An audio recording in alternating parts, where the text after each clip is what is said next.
So in our first reading today, we see how King Saul was rejected by the Lord because of his disobedience and then chose David to be the new king. Maybe we have to ask ourselves, why did God chose David over his other brothers who looked physically to be more appropriate to be the king?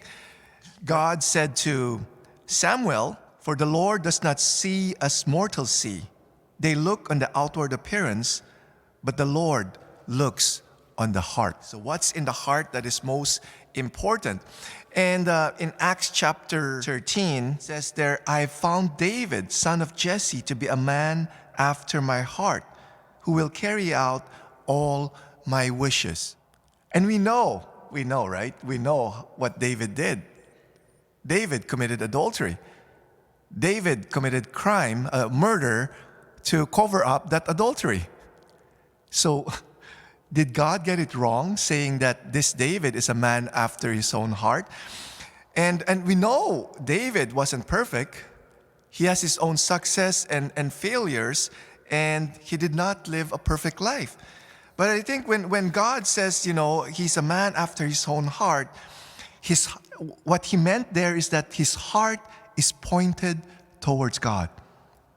So it's like a compass, right? It's like a compass. It points to a direction, either north, south, east, and west.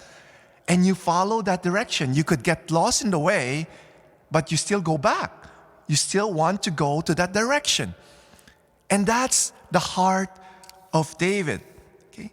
And we know David is a man of faith. He trusted in the Lord.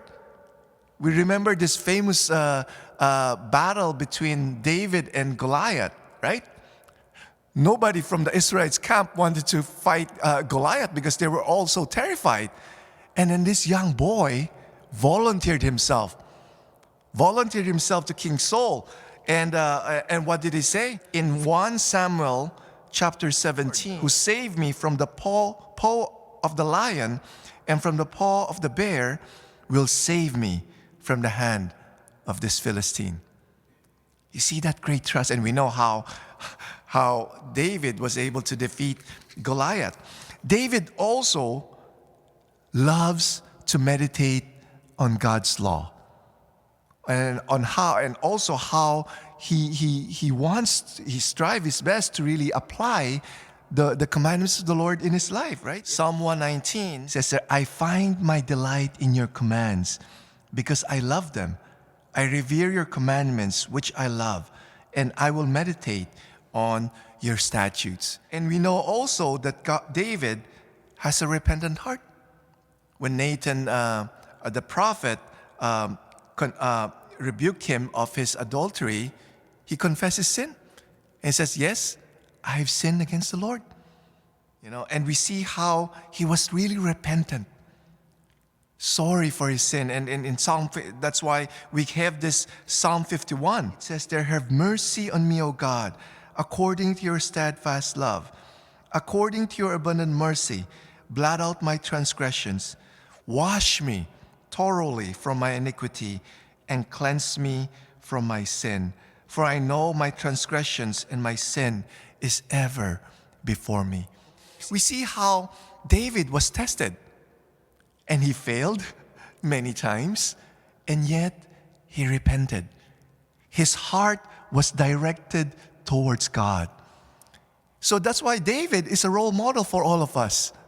We want to follow the Lord, and yet many times we fail.